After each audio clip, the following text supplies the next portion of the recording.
So we're at about 5 after, so I'll go ahead and go through my little housekeeping stuff right now. My name is Roman Becerra, and I will be your virtual assistant here for your workshop, Strong Bonds, Social Experience of Veterans. Um, so, little housekeeping before. Recording disclosure, please note that we are recording this workshop. If you would rather be incognito, please turn off your camera and change your name or remove your name. We are not recording content from the breakouts at Wood. We don't have breakout sessions here, so that's okay. Closed captioning, you may notice at the top of your screen a red button that says live on Zoom with rev.com. This is our live closed captioning service, and it does not mean we are live streaming video anywhere publicly. If you would like to enable subtitles, click the closed caption button on your toolbar and select show subtitles. Conference comfort agreements. We ask participants to please honor the conference comfort agreements found on page 6 of your conference program or listed on the Peer Apocalypse website. Peer support for peer support specialists. If at any time you need peer support, please visit peerapocalypse.com for a list of the on-call peer support specialists, or message me directly and I will give you that information as well. Questions and comments. So I don't know how we're rolling this, but right now what I have is we ask participants to keep themselves on mute. If you have questions or comments for presenters, please use the chat box. But I don't know, Paul, did you want to do it that way, or Jessica, or however you want to flow this? If you put something into the chat, we'll do our best to find it. Raise your hand if we don't notice it after a minute. When you catch us taking a break, shout out. One of the things that we do is it's a really relaxed coffee shop type atmosphere, and we really request and actually expect your participation. If you have a question or if you have a comment, we really appreciate it. Anything to add, Jessica? No, and if you're incognito, you can put it in the chat and we'll read it off. Yep. Great. Well, without further ado, host Paul Mills and Jessica. Oh, thanks, Roman. Okay, like I say, we're out here and this is really relaxed atmosphere. We're going to sit back and we're going to have coffee together. And my name is Paul Mills. I'm a peer support. I'm a veteran. I work at the VA in White City, Oregon. And I'm going to really break this because I'm so happy that I'm going to share a little bit of just a little bit of a success story here a few minutes ago. A buddy of mine, his dream has been to work with veterans. He's a veteran, and we've been on hiring freezes, and every time he's almost got there, there's been something happen. And today they called him and offered him a job. And so he's going to be going to work in housekeeping, and a lot of the people say, oh, it's housekeeping. The truth of the matter is we have a residential unit, and the first people these guys see every morning are the housekeepers. That's the constant in their life. And we've had people, I know one guy that has a master's degree because of a housekeeper. And yeah, he was there. He was ready to listen. These guys change people's lives. So I'm just like thrilled with that. That's a life-changing experience for people. And then we've got Jessica. Jessica has a little bit different path, but I'll let her tell you about that. So I live and work in Massachusetts. I work at the Bedford VA Medical Center, and right outside is about 15, 20 miles outside of Boston. Is a good goal post of where I live and work. Well, I live in Massachusetts. Anyway, so I'm a veteran. I was in the active duty Air Force for 6 years. I've been volunteering with peer support for roughly 6 or so years. And I've been a certified peer support specialist for 3 years. And I've been working here as a peer for just over a year, or officially working like paid position or just over a year. I've been volunteering with them for about 3 or 4 years. In addition to, I do hold a Master of Social Work. I changed my plan in life heading into my master's. The VA did pay for my my degree, and I was locked into the degree plan. So if I wanted to finish a degree, anyway, that's too much information. However, I like the aspect of peer support because I'm able to identify as somebody in recovery and actively working in different recovery areas of my own life. And I'm able to share that with veterans and work with veterans and come from a place of, yes, I've been there. I get it. It sucks for, the following ways. Yeah, and I'm very excited to be working with Paul across the country and presenting with Paul and hearing all of your voices today. Almost done with entering the chat there. Okay. So we usually start off with a quick question. And one of the things that I wanted to add is it's really unusual in the VA system because most of the peer supports are actually consumers. And we're consumers of several different services in the facility we work at many times. So we have a really unique job. The last time I put in for a job here, there were 500 applications. 184 people passed, and then everything else starts. But so we get in here, and our question of the day we decided on was, who here has ever been able to stand in the middle of a crowd and felt so isolated that you were alone? Just like you're a statue watching the world. So I'll start with my point of view just to maybe get this conversation rolling. I, experienced a brain injury, and because of that, it changed my dynamics of my brain, and it brought out some other things that were never diagnosed or dealt with, like ADHD. But also too is because of that, I'm very neurodiverse, and human interactions don't really make sense to me anymore. And so things like that. And so I don't, even though I identify as a veteran heavily, even in a room full of veterans, I struggle because I have trouble with human connection because of the different brain ways. And so peer support has really helped me with that because kind of learning, relearning social skills that I had to rewire my brain for. So that's one way isolation has affected me. Well, and I saw me totally sometimes. Oh, so someone is asking about peer support on the Oregon coast. I'm answering that right now. I'm going to ask her to contact me. I'm getting ready to enter my contact information. Okay, and then someone else said, I don't want to name names. Go for it, Roman. I am actually going to put the on-call peer support for this time frame right now in the box too. Oh, thank you. I'm fine with you mentioning my name. It's okay. Oh, okay. I just wrote that in there because I was you guys were talking at the time.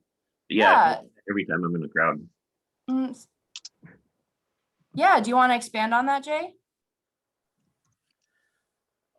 Yeah, I think I have PTSD. I'm a combat veteran, and I just think that that's just how I felt since I've come back.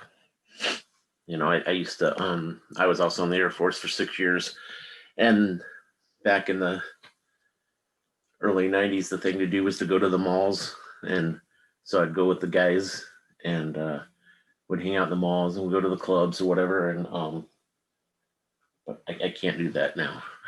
I can't go to the mall, not with the same feeling, or that it's pretty intense when I go.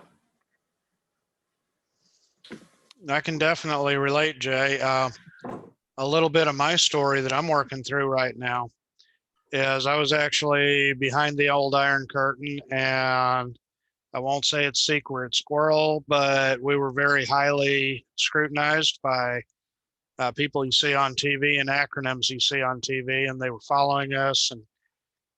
But not only does that have its impact from the other countries, but our country was really like, man, they put me through the Inquisition. And it took me a long time to even understand why I felt like this. Why couldn't I trust anybody? Why could I stand there and see everybody? I had to go in front of a psychologist one time, and for 40 hours, and his deal was, he said, this guy tells me everything, but I don't know a thing about him. I cannot break this wall that's there. It's been installed. And, I was raised the army of one, and I literally am one.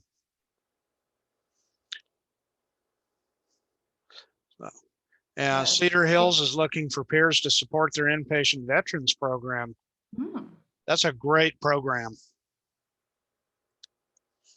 Is Cedar Hills a VA hospital? John, would you like to unmute?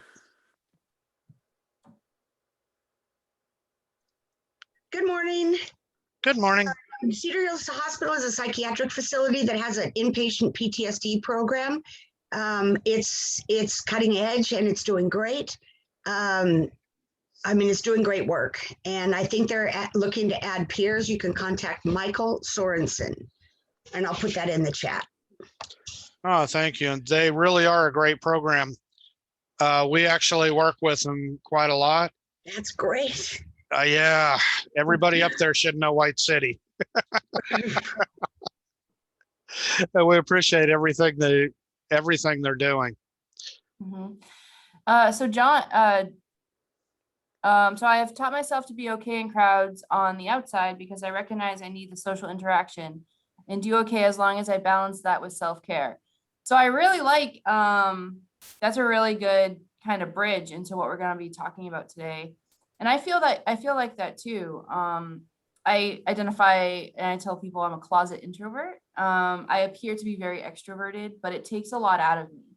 And to balance that with self-care is really important, and also be, with your boundaries, and also kind of identifying that with individuals around you. Like, I'm very vocal about my need to kind of recharge those batteries, and self-care is one of them, and self-soothing is one of them, to kind of plug yourself back in and like recharge, to kind of keep yourself on a in that direction. Do you want me to go into audience takeaways, Paul? Sure. Okay, so audience takeaways, a few things we would like you to take home and after our discussion today. You're not alone. There are ways we can help. We are not alone seeing these. We are not alone seeing these problems, and this is not only for veterans. Anybody, this is across the human spectrum. We're just coming from a place of our knowledge. Okay. So a couple of things that we really want people to understand here before we go any farther are, you're not alone. I mean, that's one of the things for veterans out there that's really wild, is there's thousands of us, but we're also alone at the same time.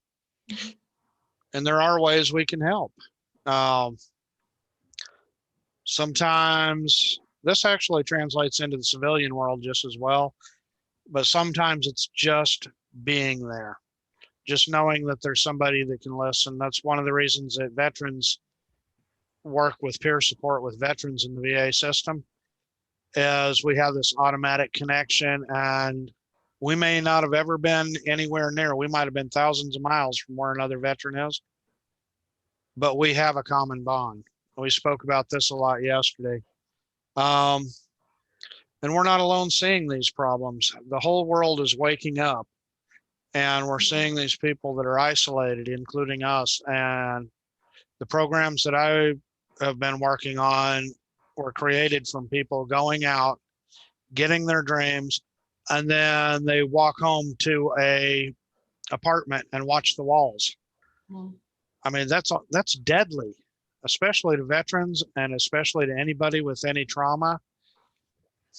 Then we go down into, this is not only for veterans, it's for everybody. So would you like to pick up at social connectedness? Yeah, so social connectedness has been shown to have benefits across the spectrum.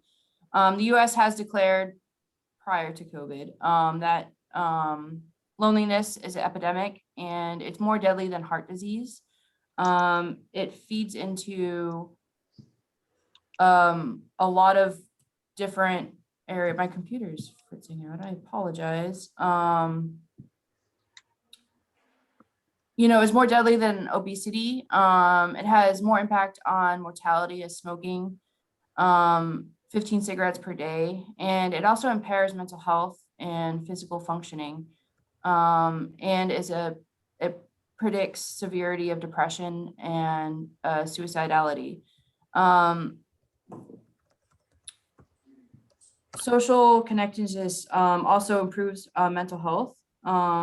Studies show that, and wisdom confirms, being social decreases depression. It encourages things like laughter, which trick the brain to change the brain chemistry to kind of reduce some of the effects of depression, in some things, anxiety. You want to go next, Paul? Sure.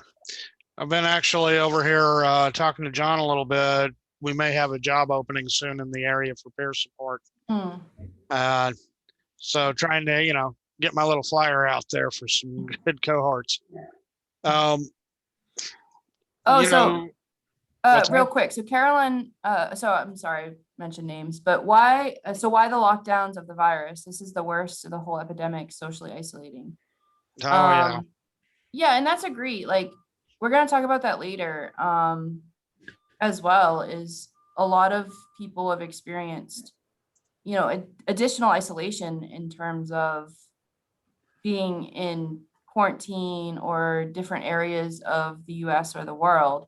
And it's really difficult to navigate. And we've been, like, for us here, we're going to talk about coffee socials later, but we've, went remote, and several different arenas went remote, and we catered it towards people that aren't computer savvy. So it wasn't dependent on Zoom or dependent on having a computer or even a smartphone. And we called it dumb phones. Some of our veterans declared it their landlines. And being able to set up groups in our area, we're more of a congested area, and where I'm from, out in Massachusetts. So we were able to and are able to meet in parking lots, stuff like that. But just kind of battling those things is really hard. We'll talk about that more later. Oh yeah, we'll go around in circles here. For sure. Love to chase rabbits. So a lot of the things that really, social connectedness has been connected to everything all the way up to the national budget. I can go in and I can get direct correlation through research and stuff. Cortisol, the stress hormones, it lowers your stress. It lowers your inhibitions to act silly and to have fun. Blood pressure, Alzheimer's, to boost your immunity. It's got physical benefits. It actually keeps your brain function in line, and it promotes purpose. I talk a lot with my veterans, and I actually work with some of the supervisors here. And when they have a veteran employee that has issues, my supervisors give me the latitude to talk to the veterans and to bring them in. And one of the first things I go is I'll hand them a goal sheet. What's your goals? What's your mission? What makes you get up in the morning? A veteran, especially without a sense of purpose, is lost. And that doesn't change just because you ETS. There's all these different things. And no, you're right, Shelley. It doesn't affect just veterans. It's from everybody in the family. Military just happens to be the programs that we've created. And we'll get into these programs and some of the results that we've got a little later also. We're talking to some of the other places. I'm actually talking to a gentleman up in Portland about helping him start a Strong Bonds up there. And, they can call it anywhere they want. I don't care as long as they get out there. And mine actually changed complete direction when somebody said, it's easier to make friends when you're having fun. Changed the entire program with that sentence. And too, so like, oh, sorry. Also too is, a lot of the family vicarious trauma through family that someone just put in the chat, it doesn't just affect veterans, it does affect family, it affects children of veterans. It's been identified that children of World War II veterans are called the lost generation because they were so silent and dealt with a lot of unknowns that it wasn't talked about, and it's still not talked about by some, and kind of reaching out. And I've done a lot of work with senior centers, and I love senior centers because senior community centers, because they're not just for elders, they're for anybody really. As I encourage anybody and everybody to go to their local senior center on some way. And a lot of these locations are starting, kind of family type groups, social groups, even for, children of veterans, spouses of veterans, and not just, female spouses, male spouses too. And kind of identifying and working on those types of vicarious traumas that have happened, because, I've programmed my family. I don't have children, but I've programmed my family to sit a certain way at the dinner table. I walk into a restaurant and I say, hey, I'm having a bad day. People get up and rearrange themselves. If they want me to stay, I need to sit in certain locations. I've done a lot of self-work on that. But if I identify to certain people in my family, like, hey, I need to sit in this location, there's no question. There's get up and rearrange themselves. And it's totally, and I thought it was kind of normal until a non-veteran joined our table, and they're like, why are you doing this? And, even my small niece that spends a lot of time with me, she's 3, and, she picks up on my kind of quirks we call them quirks. And I explained to her in a age appropriate manner, like, auntie, has some things, it's called auntie time, to kind of decompress from, social situations. And that all that stuff has an effect on family, like, and it has an effect on friends and family of veterans and non-veterans too. Like, PTSD is across the spectrum of individuals. And it's just, these things are important and are important to be talked about and identified, and, making connections, children of veterans or spouses of veterans, making those connections are important as well. Well, that actually, Jay was waiting to make a comment too, and I'll get to you in just a second, Jay. But that actually, brings up something that I've seen, and the children of Vietnam vets. We had a young lady, she was 19. They bring everybody in, and we had all these old Vietnam vets coming up, and they're giving her a bad time. They said, why would you want to do this? How can you know what we did? And come to find out, her dad, when he was having his nightmares, in this case, night terrors, he was reliving his jungle time, and every night he was reliving a firefight. How detrimental is that to the psyche of a 5-year-old?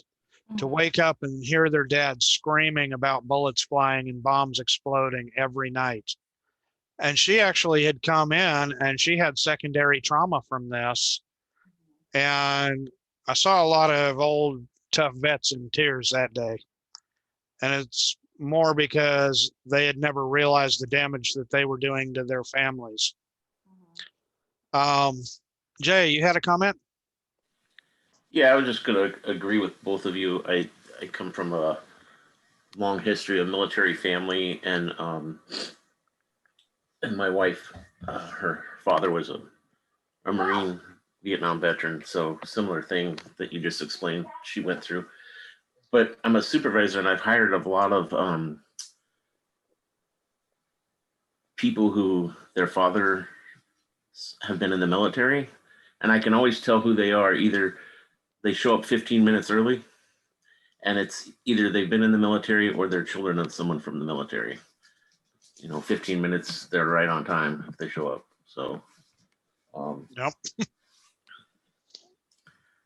oh, Although, and the other thing I go wanted to ahead. mention real quick is one of the ways I've been able to deal with crowds is I've taken my granddaughter to a lot of things, like tree lighting ceremonies and stuff around Christmas time, and I just focus on her and her enjoyment, and then I forget that I'm in a crowd. So Yeah, we have a lot of tricks that we use. I'll go in and I have to be very, very focused. But let me tell you, if something breaks through that focus, it's for the birds. Christmas time, that sucks.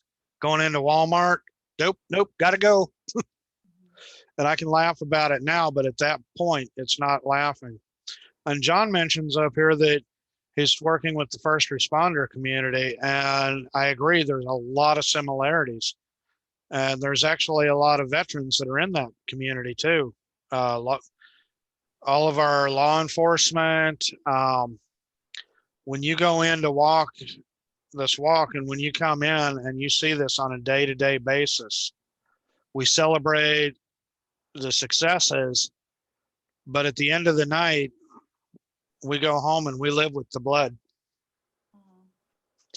And there's a lot of programs that are kind of popping up to that, programs and nonprofits that aren't just for veterans. It's also reaches out to the first responder community. There's a one out here. I've been trying to rack my brain the name of it.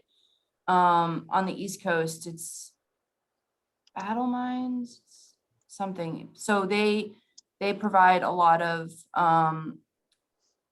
almost like vet center. They're mimicking the vet centers where it's not really tracked, but people, first responders, police, EMTs, fire are allowed to go see these individuals. And as long as there's no reports of self-harm or, the mandated reporting stuff, they're getting, certified counseling, but that's not being tracked. So, it kind of removes that stigma. And also there's a lot of encouragement in these departments to seek these programs out. There's also there's one program called Clear Path out here. They're Clear Path for veterans, but they're also reaching out to first responders and their families to work on social aspects. And because a lot of individuals leave fire departments early due to injury, and just like leaving military service, it's you're very connected by a single bond of, in fire department, how, a lot of fire departments are set up like families, and they're there for 24 hours.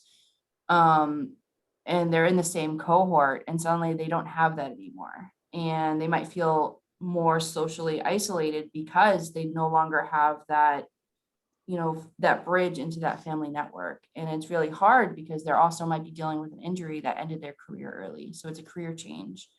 And a lot of these programs are doing a good job of reaching out past veterans and seeking first responders. Paul? Yeah, I was just reading here. Joan actually was talking about STAR Behavioral Health and the Center for the Center for Deployment Psychology, free classes on several levels. It addresses all those issues. And they have the military culture workshop for civilians. Mhm. Yeah, we always have a big turnout for that one because they just don't understand us. Language, rank, yeah. The rank system among military, they don't understand that when you call somebody sir, that may or may not be taken well. I had a guy call me sir the other day, and it's like, wait a minute, how do you know? John, he was talking about the responder community. We already covered that. Yep. The courses offered by these organizations would be amazing for law enforcement. I would say for all first responders, because they have such a similar culture. Shelley, she shared that she felt the pain, and Jay shared Christmas time is the worst for many reasons. How does working as a peer support in the VA system impact your VA disability rating? Jay, it actually it increased it because my awareness of how to work through the system, it grew. And if you want to email me, I can get into that rabbit hole, but it'll take a while because I'm still fighting that right now. And they tell me, sorry. Go ahead. So for non-veterans here, so a VA rating is a disability rating that if someone was hurt or injured in the military or experienced a medical thing in the military, the VA or the government either compensates someone either monetarily with medical treatment, or if it's a medical thing that's not, there's different ratings. The ratings go from 0 to 100 and 10% increases. And if it's something is 0%, it is medically covered by the VA. The VA hospital will either pay for the treatment for it or treat it. And then from 10% to 100%, there's monetary compensation for monthly for that injury. Sorry to interrupt, but it does not affect it unless you are under. So if you're have a high enough rating, you can be deemed as unemployable by the VA standards. If you're deemed unemployable, that's because you suffer from not suffer. You experience continuous work stoppages because of your disabilities, and the VA kind of pays the gap to make that. You do lose your unemployability if you get a job as a VA peer, but you can be 100% service connected, permanent in total as a VA peer. There's also a lot of other things. Monetarily, it really doesn't affect it until you get to that 100% unemployability spot.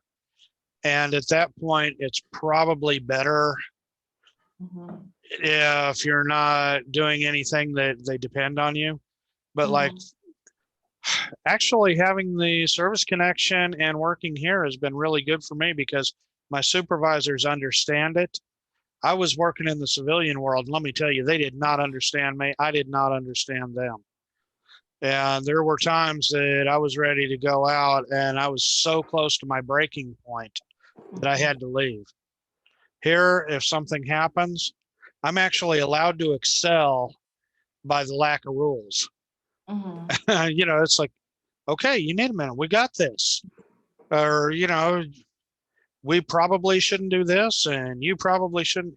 So they really work with me well, and it's been great for me. And also too, for me as well, I do have a service connection. And it also helps so I have a lot of reasonable accommodations. I have technology on my computer that reads to me because sometimes my brain doesn't recognize words on the page. So I have to listen to it. I also have talk to speak technology. I also have things like a heating pad on my chair that's considered a safety hazard on the government standards. However, I'm allowed this reasonable accommodation. Overhead lights, for instance. In my office, there's 4 peers in total that sit with us. And we all have different reasonable accommodations. So when someone steps in and say, you must turn your overhead lights on, it's regulation. You know, we have these pieces of paper, you know, saying, hey, we have reasonable accommodations to have, you know, house lamps and not overhead lights because it affects people's migraines or PTSD. We don't have to explain that.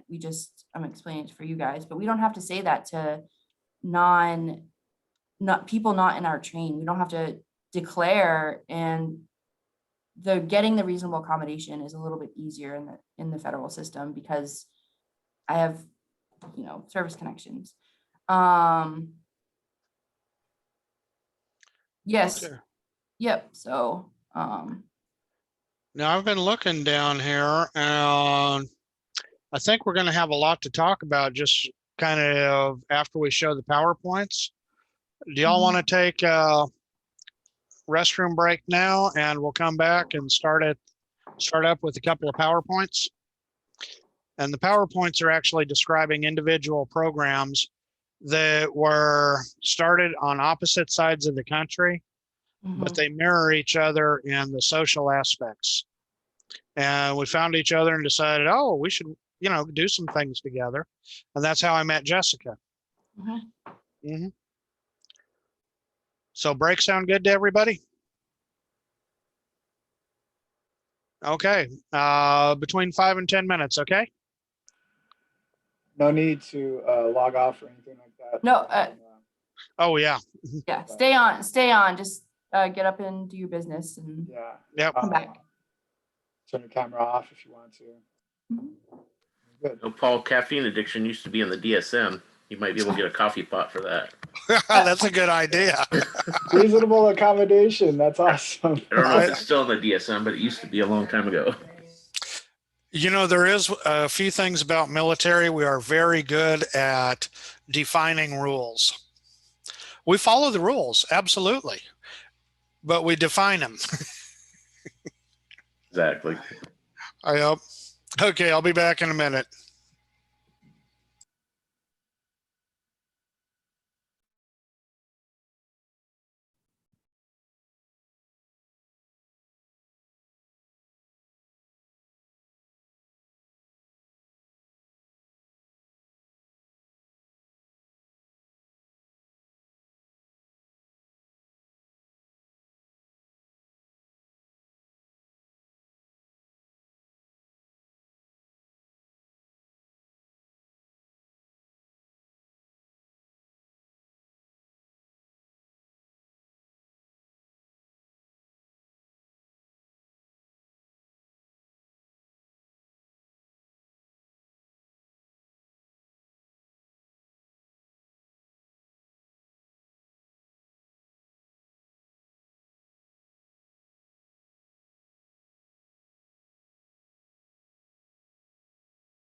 Looks like just about everybody is back. Is that what y'all are seeing too? Okay, we ready to go? Okay. All right, I'll go ahead and share the first. Thank you, sir. Now, we're not really sure which one it is, so one of us will start telling you about it. Okay, this is my program. This was literally built out of the fact of I'd watch people go home and they come out, they have everything they ever wanted, they've got their dreams, and then they fail because they don't have a social structure. It had horrible effects on the mental and physical health. Took people from 100 to 0 in just no time. Everything that they'd worked to build was lost almost instantly. And next slide, please. This is kind of where we went through, and this, I wanted to do a just do it, which is where I come in and I create a program and I run it myself. But the powers that be in our facility told me I had to learn to work with others and play well with others. I saw that laugh, Joan. But we get our soldiers back, and especially somebody that's been living out in the bushes. They've been living by themselves, and they're going from, even though they're in a social area, they can't trust anybody. They're all by themselves. When it comes the dark of the night, they're there by themselves, and they're just alone, and they're broken. And so this was our first slide, and this is how we open up. And it really resonates with a lot of veterans, because no matter how many people are around, I know myself personally, this is how I feel a lot of times. It's me. I know a lot of people here can understand the feeling, but there's a lot of people in the world that they just don't get it. Next slide, please. And the studies have found social ties reduce deaths. This is a direct quote out of a study. This was an Australian study, but the mortality rate's 2.4 times lower among people who are socially engaged. If they have friends, if they have church, if they have somebody that calls them up, even if they don't want to talk to them, but if they know that somebody cares, it literally brings down this rate, and people have a better life. They come out, they're healthier, they have a mission, and that's what this whole program is built around. And next slide, please. Suicide risk decreases as social integration. It comes back to the people caring. Somebody cares about you. You're not alone. It can be, a lot of times we have service animals. We also have emotional support animals. A service animal is very, very narrowly defined as an animal that does a job. An emotional support animal can be out there, and he knows when you're sad, and he'll just come sit in your lap, and you know that something in this world cares about you. Just that will reduce the suicide rate. Just think of what actually being around people that you know care about you will do. Next slide, please. Social contacts promote longer lives, lower risk of dementia, better physical and mental health. And we went on about this a while back. I mean, come on, it lowers your blood pressure, your stress, your cortisol, the list goes on and on. I had one doctor, she actually put her name on a paper that said, social integration reduces the death rate by up to 400%. I don't know where she got her numbers, but it sounded really good. Next slide, please. This is where we want to be. We want to return to no matter who's there, no matter how they're struggling. There's always a hand. There's always somebody there. My buddies and I, we come back. We had a bunch of people in our platoon. There were 26 of us at any given time. Right now, we know of 10 of us that are still with us.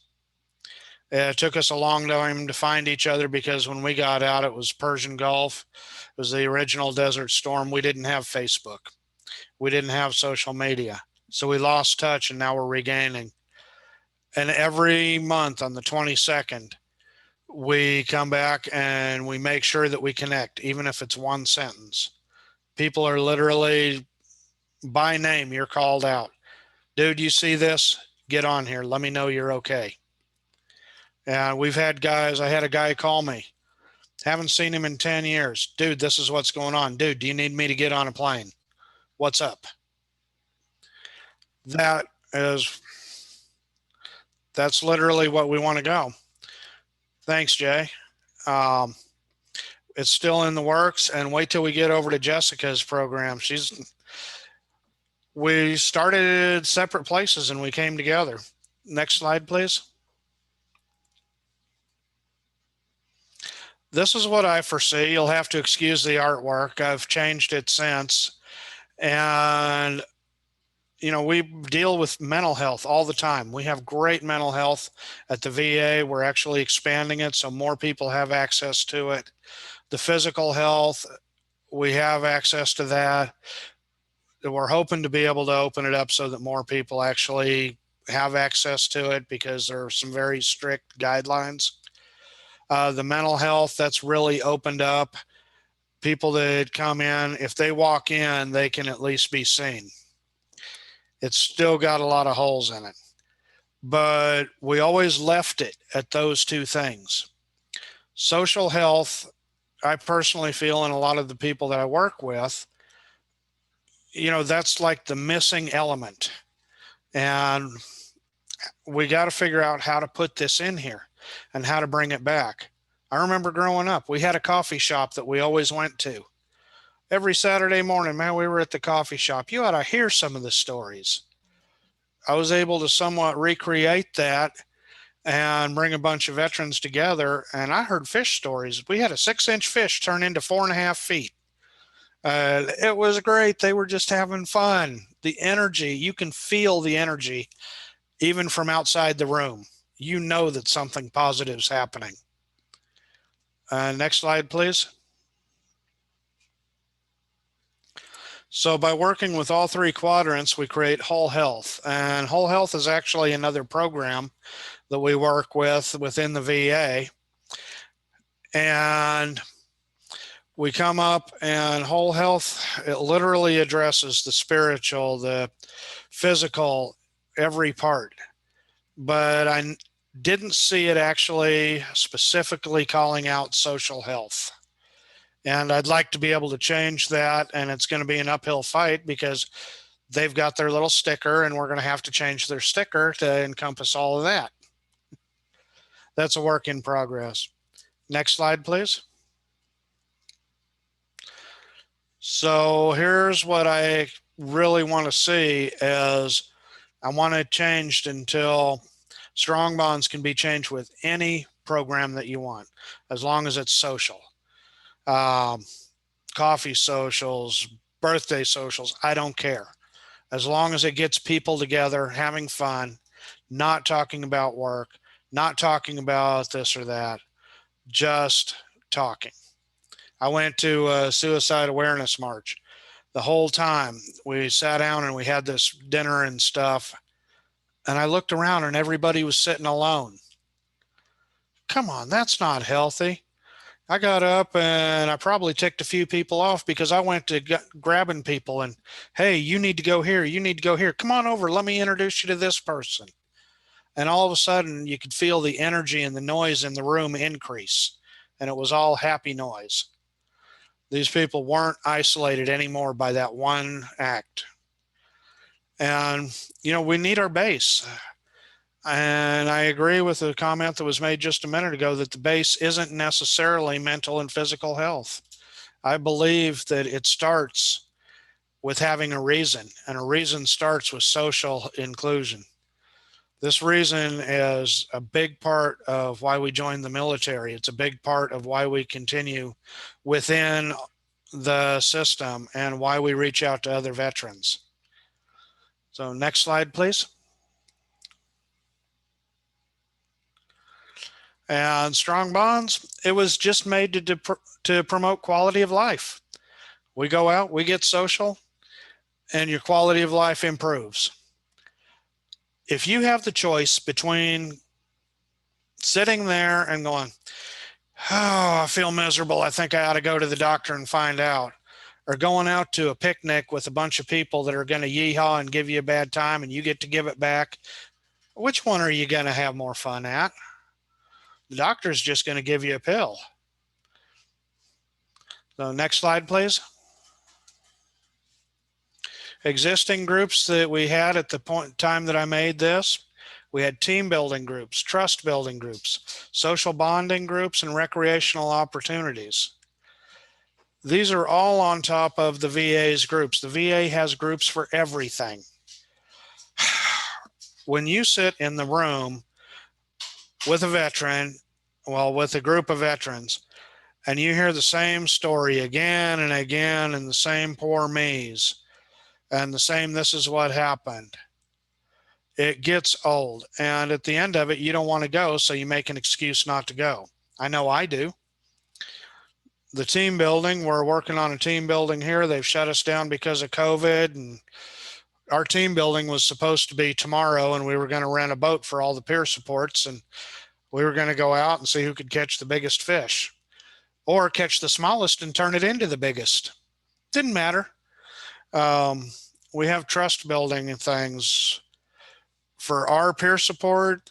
What we do, one of the things is we've actually got protected time for us to come in and talk to each other. Nobody else is allowed. Supervisors have to ask permission to come in, and that is protected by my VA. It's, as far as I know, that's the only one in the country that has that. I hope to grow that also. But all these things bring us together and they create a community. It's what it's all about. Next slide, please. And we started out with BHIP. We moved everything in. And this is where it actually ended when COVID started. God, I had people from 3 states coming to ask me if they could come. I had them coming from Washington, California, and Oregon, driving hundreds of miles. What's Real up, quick, Jessica? Paul, can you explain the acronyms real quick? I'm getting ready to. Oh, sorry. Some of them I don't even know. Thanks for the reminder, though. BHIP is behavioral health inpatient. Or no, it's behavioral health. I forget what the IP means. You'd think being part of the squad that like plans stuff, I'd know what it is. PRRC is psychosocial rehabilitation and something, something. HUD-VASH is housing and urban development, veterans and family supportive services or supportive housing. RRTP is, God, they changed that just a couple of weeks ago, but it's residential recovery treatment program. And hey, we're the government. We love our acronyms. Next slide, please. So the goals and results, being the government, we had to figure out a way to measure these. So we went to the very minimum that we have to do that I can prove the program. And this is where one of Jessica's supervisors, Jay, got in and helped me out because, you know, I was just an old country boy that was planning this, and I figured out that, hey, I'll just ask him for this and da-da-da. And coming together, we found out ways to do things that neither one of us could do alone. We just ask a questionnaire at the beginning. We take a quick group attendance. Nobody has to sign in anything. All they have to do is be there. The only requirement in this particular group is that they're a veteran and that they're there. And, you know, I've made my own, like, if somebody's sitting in the corner, I will go haul their butts into the middle of the group. They will not be allowed to sit by themselves. So Next slide, please. Any questions about that one? I see some things in the chat here. Hey, Paul, you said someone's going to be starting this up in Portland. Aaron was asking about, Aaron Barrows Mm-hmm. was asking about, hey, how do we get something like this started? And Cool. so I was going to kind of go up there and talk to him in person, or he's going to come down here and we're going to see if we can't get him up there. I've got some connections to the intergroup and to the AA groups. Maybe we'll be able to find a place where we can have coffee or just meet. So it's in a thought process. We're not quite to the planning process yet, but yes. And I work with a lot of the community partners around here, and we found that bribery works wonders. Free coffee, free food. I want to do one that's it's pie day, pie and coffee. Yeah, I'd love to help or assist with that. Of course, after COVID, Yeah. we have some social programs that we run in churches that we have space once COVID's over. Nice. So I would love to work with that or help with that. Yeah, Jessica's program out there on the East Coast is also, they're doing something very similar. And Jessica, weren't you running 50 programs at one point? 50 not 50. meetings a week? It was at 28. So it could have been flip 50. to me. Could have been 50. Yeah, they were telling, her boss was telling me it was 50 a month, huh? Not quite. It was in the 30s, but 28 officially tracked by us. Okay. And I'll let her tell you about her program, and we have a PowerPoint around that too. Could we pull up the next PowerPoint, please? By the way, I do have a new logo for mine that I just didn't have a chance to put in here. It's a lot more eye-catching. Mm-hmm. And someone did mention it is social health needs to be addressed before the other. It's on the top down, right? Yeah. Most definitely. It affects everything. So a part of my job, so I'm in the Community Recovery Connections team at Bedford VA. Its acronym is CRCT. What we do is we make bridges from folks that are inpatient to their community of their choosing, or individuals that are newly in recovery or long time in recovery, doesn't, as long as they're working on some recovery aspect or something, is establishing their community in their community of choice. So a lot of individuals that are, struggle with substance use, that are running through programs, working with them to establish areas in their community of choice, in their new, possibly newly sober brain, kind of reestablishing connections or establishing new connections that are different from what their connections were when they were active in their substance use. And is the other slideshow coming? Is it not showing here? Let me. Not quite. It's still the old one. Let me stop sharing. Real quick, Greg, one of the things that I've found with the NAAA dual diagnosis is it tends to limit the people that will come. And I want everybody to be able to get into this. This is actually on the other side of that. And people with no diagnosis can come. I had one guy, he was a CB from World War II. Man, you should have heard the stories from him. It was great. We loved it. But I've been trying and doing my best to keep this open to every veteran. And now we're going to be looking at opening it to their spouses. And we're really going to work to recognize their spouses for their contribution.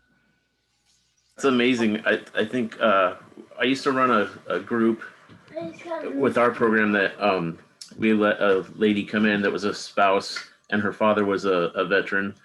And then actually we let this guy come in as a CB, And not only was he a CB, but he went over during one of the conflicts as a private contractor. So he saw some stuff, but because he was a private contractor, he doesn't have veteran status. But the base he was stationed at, there was things going on. So I think that's amazing that we look beyond that. And then also, I work at a behavioral hospital here in Portland, and one of the guys that does security, I guess he's probably an Army vet too, but he's actually from Iraq, and I don't know if he was in the Iraq Army and then did 8 years in our Army, but like he can't go back to Iraq, and I'm not sure what his veteran status is, but I would sit down with him anytime to have coffee, and talk. Well, with the spouses, think about it this way. We're out there, we're veterans. People, it's really engulfing when somebody's shooting at you, or when, you're in the middle of a conflict or something, or you're just trying to survive for another day. How would you like to be the one sitting at home worrying to find out if your loved one is going to make it home or if you'll ever hear from them again? And as a matter of fact, there's no almost to it. I really believe that the veterans have the easier time of it in a lot of instances.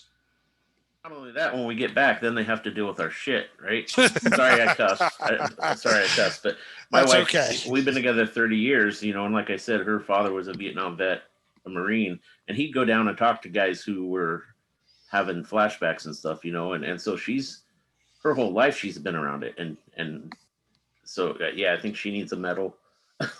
Yeah.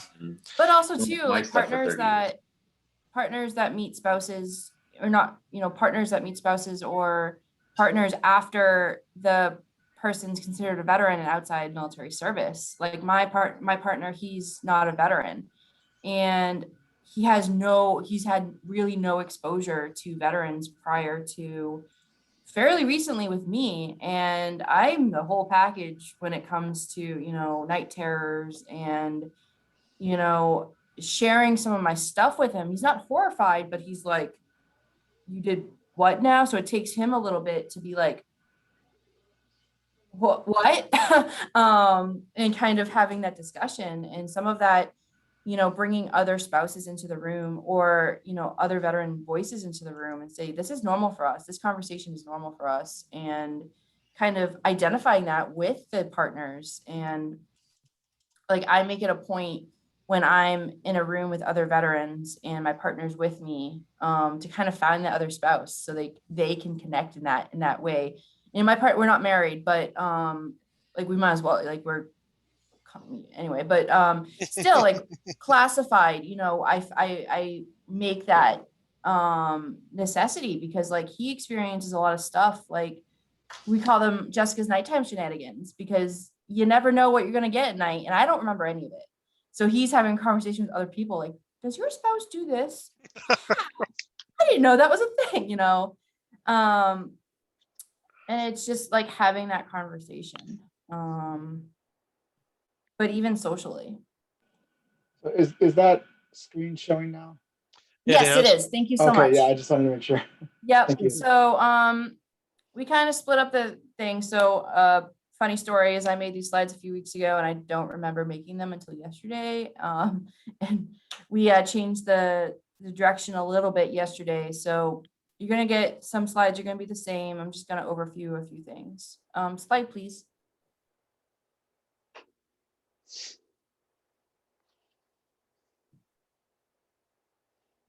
Change the slide, please.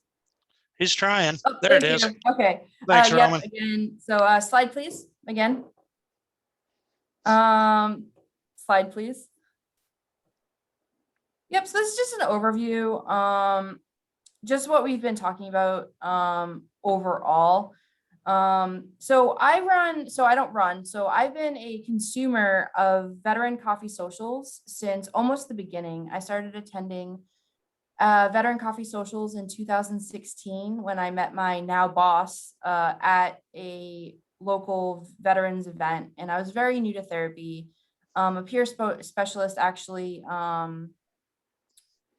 walked me into a counselor's office when I was like, no, I'm fine. I'm fine. He later told me I looked like hell and I looked like death. And he was scared for my life and safety, even though I was, quote, saying I'm fine.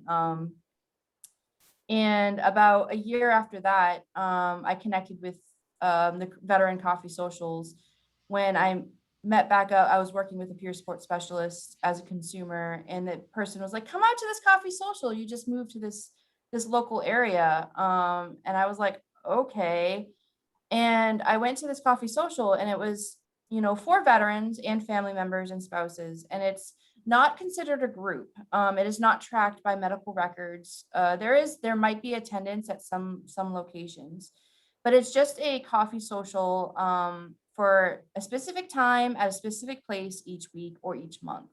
And it's not that we invented coffee socials. You go to any McDonald's or any coffee shop, there's, I love the McDonald's analogy because, McDonald's often have individuals that meet, every Tuesday at 6 a.m., every day at 7 a.m. And a lot of them might be older adults that are recently retired or long time retired.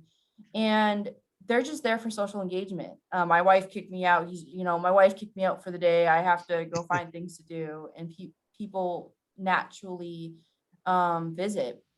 This is just a opportunity for veterans and spouses and family members to meet at a certain time that works for them. There's a truck backing up behind me. I do apologize. These walls are really thick but thin at the same time. Okay, they're gone. And so the coffee social started at the VA hospital here at Bedford, at the local canteen. So most VAs have it's called a canteen. It's a cafeteria style thing. And the VA canteen was kind enough to provide coffee and pastries to individuals that are inpatient that are transitioning to outpatient status. And peers started coffee social and it was considered a low-key group, and it was not tracked. It was tracked by certain slips. Some of our programs, people have to account for their time during the day. But it was just a opportunity for individuals to connect prior to getting discharged and across different programs that they're inpatient for. This hospital, we're heavily on the mental health spectrum. Most of our care here is more so mental health services rather than, we do have primary care, but specialty services is sent out to Boston. If there is a specialty clinic, it is only once a week or half a day. So we're more mental health service. And so there was a great increase on less people coming back after inpatient services after coffee socials. From there, the coffee socials grew to communities all across Massachusetts. Before COVID started, we had 28 active coffees. Some of them haven't worked out. Most of them have. The longest one that has run is since 2015, and they're actually virtual currently, and they're running COVID vaccines and testing and everything for the VA for us, actually. But it's just a partnership with local areas, local veteran service officers. Here in Massachusetts, each community has to have a veteran service officer for each town, city, or municipality. The number of veteran service officers is dependent on the population of the veteran community in that town, city, or municipality. And there's a lot of partnerships with those veteran service officers. They have to be there. So they encourage their veterans to attend these coffee socials, or they, have these coffee socials in local senior centers, coffee shops. They encourage DAV use. Us as government employees cannot ask for donations. It's a very arduous process. So it's a fine line. We walk with boundaries on that one. And what it is meant for is, as a peer support specialist, part of my job is to go set up coffee socials in the local community, and then, slowly transition that facilitation to a local community member, whether they're a veteran or non-veteran. We do have a veteran spouse that runs one of our coffees for us. She's a widow, and her passion, she's, you know, the commander of the DAVA in our local area, and she's very committed to veterans and veteran care. So she facilitates this coffee. And this connection is, this individual is not, and then the peer support specialist slowly stops attending the coffee social, but they still have a direct connection into the VA. So a lot of people say, go to the VA for services. What does that mean? What is the VA? You know, is it a building? Our campus is over a mile large. We have, I don't even know how, like, don't even know how many buildings, but to walk around our campus is over a mile large. So if you show up to the front door, where are you going to go as a veteran that's never been connected to VA services? You know, so they have our phone number and direct access to specific points of contact. And we, you know, maintain our relationship with the facilitator. And it's a social engagement. But if there's stuff like, you know, if someone's concerned about, you know, suicide prevention stuff or safety, or if someone comes in and says, oh, I'm actually homeless, they have a phone number that they can pick up and call and say, okay, and that person has services. There was an incident at one of our coffee socials in the community that it was a brother and sister. They lived together. They moved to the local community. The brother was a Vietnam veteran. He came home from service, and he didn't want anything to do with the military or veterans, nothing. He completely shunned that away. Well, the sister saw a flyer and brought them to a social, one of the coffee socials. And, you know, he got connected with a service connection, and he still chooses not to have any, you know, VA services, which is totally okay, but he's connected. He has a service connection. Those services, you know, those medical needs are met because, you know, the VA pays for them on some way. And also too is like they, you know, their hygiene wasn't the greatest. So, you know, through a conversation, it turns out that their water was turned off prior to the service connection establishment. Their water was turned off. They were living in the house for free due to, you know, certain circumstances surrounding their parents, but we were able to connect them to services, and it was a stigma-free zone. Like, nobody else knows about that situation. And they do share, like, they do tell us that they have given me written and verbal confirmation that I can share this story with you. But the sister was actually connected to peer support specialists outside the VA due to her own unmet needs.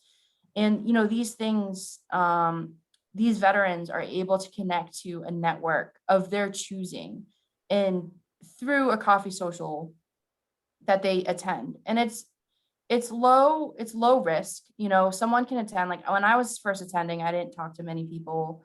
I was still, you know, newly in recovery. I was struggling in a lot of ways, and people just left me alone. They let me sit in the corner and just slowly kind of become incorporated into the coffee social, to the point of 6 years later, I'm now, you know, where I'm at and starting and running coffee socials. And I also work with this staff psychologist that got funding through the veteran suicide prevention programming. And he's actually, a part of his funding is to go around the country in local VAs and start local coffee socials. That's going to be starting after COVID.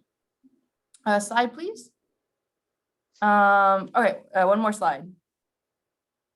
Okay, so coffee socials. So Lynn, we didn't invent coffee socials. We didn't invent coffee. We didn't invent the coffee shop atmosphere. All we did was put a name on it and started some coffee socials or maintained some coffee socials.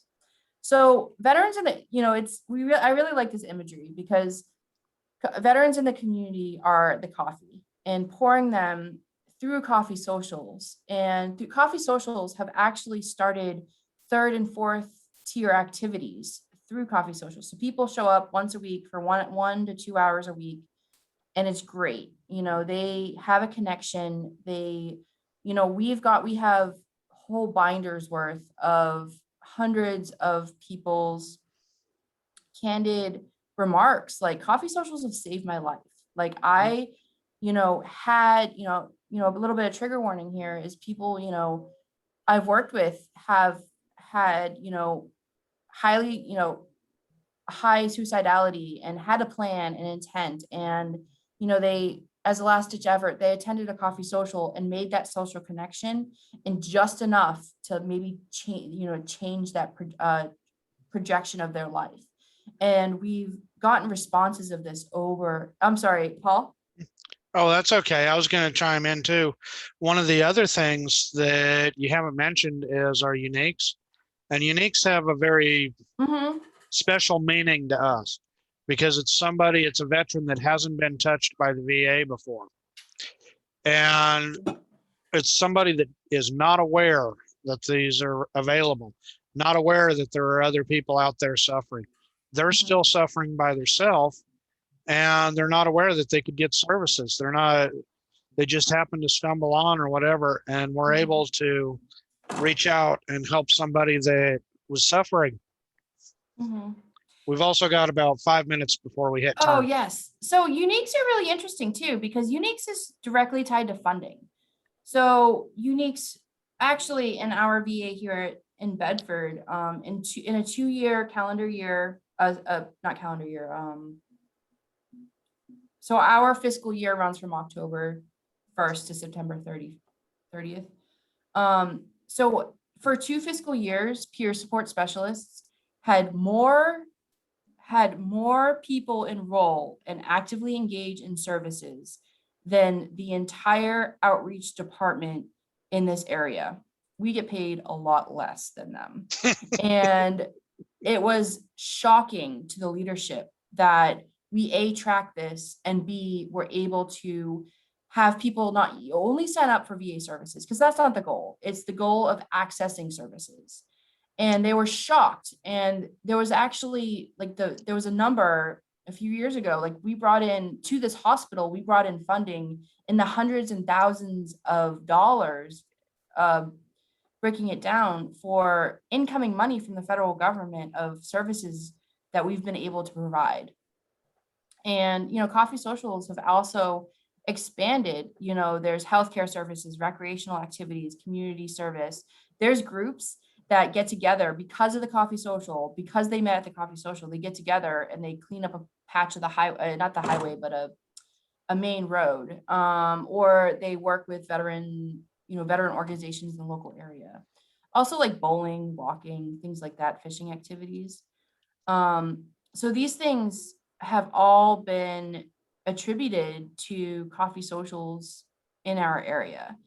And it is a growing phenomenon where it's not that we invented it, but it is a growing, VAs are going to be piloting this in the coming years. I think at least 2.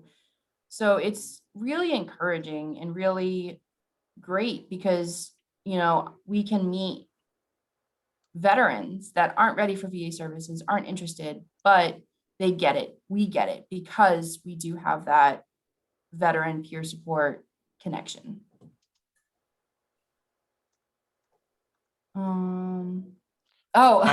Just finishing up on the typing here.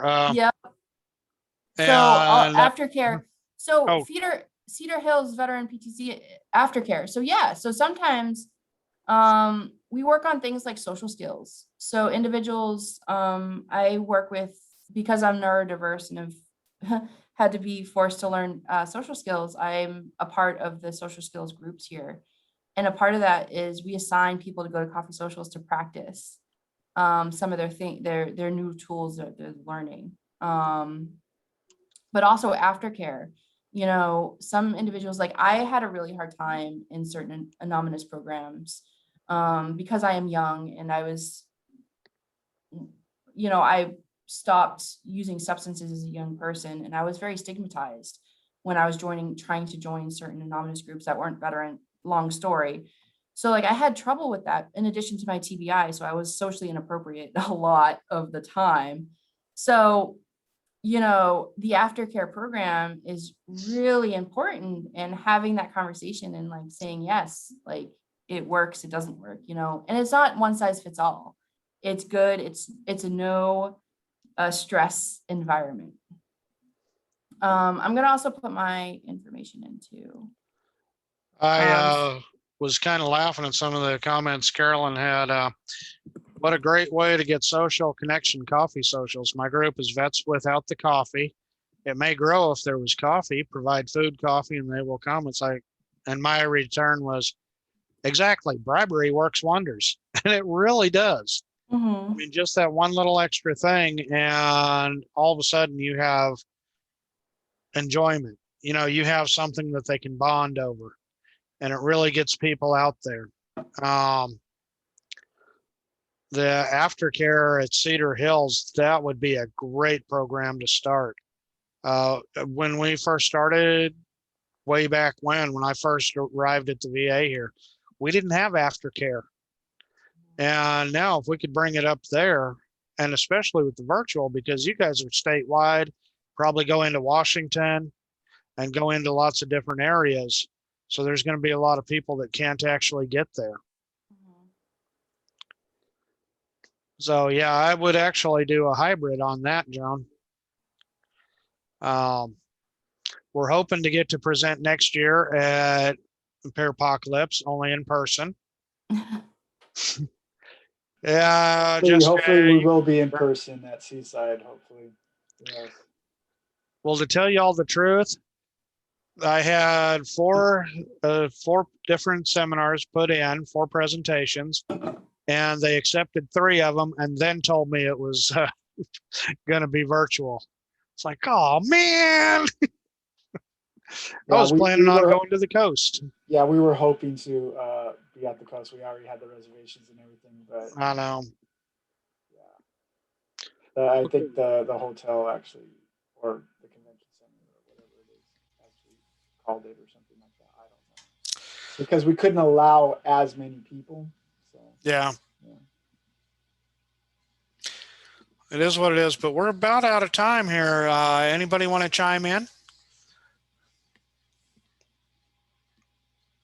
Hey, Paul. Yes. Were you by any chance at the ASAM convention at the Red Lion in 2019? No, not to my knowledge. Because I could swear I've met you before. But I don't know. It always amazes me how well known I am. I walk through here, and one of my talents is I tend to know everybody in the facility, and we actually have 7.25 miles of hallway. So, yeah, I have some contacts up in Portland area. Basically through my mom, she's out in Selwood area, and different facilities up there that I've worked with. And strangely enough, my mom was in charge of programs for Northern Oregon when I arrived back in the state. So everybody that I've worked with in the state pretty much comes up and goes, yeah, I know your mom. yeah, I'm not sure whether that's a good thing or not. it's really a small community, believe it or not, even coast to coast. There's just a handful of people that are doing a lot of stuff. Yeah. But if that handful of people keep going, we can change the world. Amen. For our vets. For everybody, really, because we're reaching out to more than just the veteran population. And there's things from the civilian world coming in to work with us. We're reaching out to other people.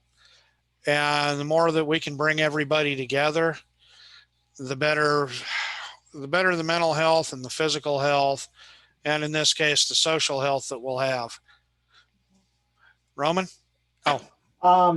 Well, I need to wrap it up now, but I'd like to thank Jessica and Paul for your presentation. I have worked with veterans before, but I've never, this will help me moving forward working with veterans as a peer support as well. So thank you so much. And I will definitely contact as well for more resource. Yeah. Both of our contact information is in there. If you have questions, give us a yell. I have one more. Please consider the trainings at Star Behavioral Health and the Center for Employment Deployment Psychology. They offer 50 classes that are free. And the first one, military culture and language, is so important for civilians to take. You don't have to be certified. You don't have to be a therapist. Anybody can take it. And it's amazing. And they're taught by active military.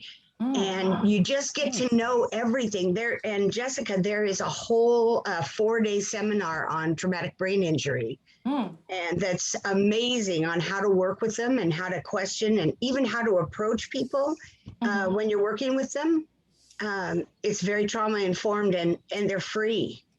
So, Oh, that's amazing. Yeah, and they have military sexual trauma. They have PTSD in military personnel. They have, it's just an immersion into a world. And if you try, like I'm a therapist and a peer, and if I try and interact with somebody that's either a vet or active military, you were talking about the wall, Paul.